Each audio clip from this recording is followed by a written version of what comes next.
Good evening. In the news tonight, fire destroys a Gibson County church, and at least 2 students died after a school bus carrying high school students ran off a highway overpass today. In sports, Ryan Howard was named the MVP of the National League. News Center 22 is next.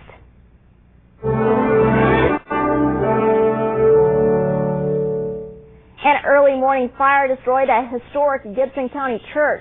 5 volunteer fire departments were called to the Fairview Presbyterian Church near Francisco before dawn this morning. Only the front steps of the church remain. There were no injuries reported. The cause of the fire is under investigation by the State Fire Marshal's office. The military commander in the Mideast says troops can't come out of Iraq until Iraqi security forces are strengthened, putting him at odds with Democrats who are urging President Bush to begin a withdrawal. Senator John McCain is pushing for an increase in forces. I regret deeply that you seem to think that the status quo and the rate of progress we're making is acceptable. I think most Americans do not. Well, Senator, I agree with you. The status quo is not acceptable. And I don't believe what I'm saying here today is the status quo. I am saying we must significantly increase our ability to help the Iraqi army by putting more American troops with Iraqi units in military transition teams to speed the amount of training that is done, to speed the amount of heavy weapons that gets there, and to speed the ability of Iraqi troops to deploy. Also today, the military says 3 U.S. Army soldiers and 3 Marines were killed yesterday in Iraq. And in the U.S., one of 4 soldiers accused of raping an Iraqi girl and then killing her and her family has pleaded guilty to avoid the death penalty. The U.S. Army's 1st Cavalry Division has taken control of security in Baghdad. The unit steps into a dangerous role that had been the duty of the 4th Infantry Division, a unit that had been caught in spiraling violence in the capital as part of an operation designed to have the opposite effect. There are currently 152,000 U.S. troops in Iraq, and several divisions have held authority over Baghdad since it was captured by U.S. troops in April of 2003. President Bush is on his way to Asia today. It will be his first test on the international stage since the midterm elections changed the face of Congress. Brianna Keeler is in Washington to tell us what the president will be trying to accomplish during his visit. President Bush stopping in Moscow Wednesday on his way to a 6-day tour of Asia, centered around this weekend's Asia-Pacific Economic Cooperation Summit in Vietnam.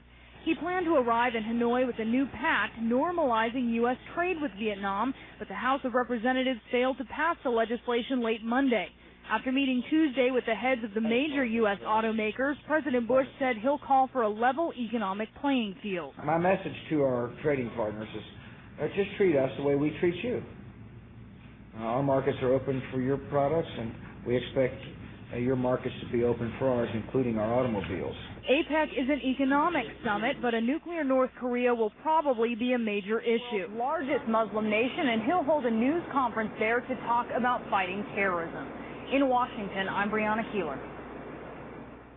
He used to make $750 an hour. Now he's down to 12 cents, which means disgraced lobbyist Jack Abramoff will have to work 6,250 hours to reach his old rate of pay.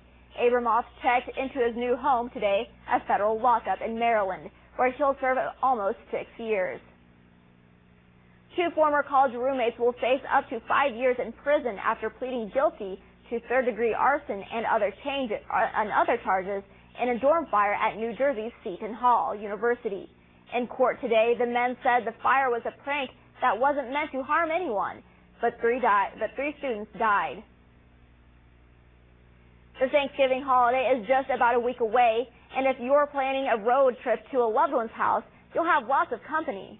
Industry analysts say gas prices are falling, and that's gotten more people driving again and in bigger rides. Dan Lothian has the story.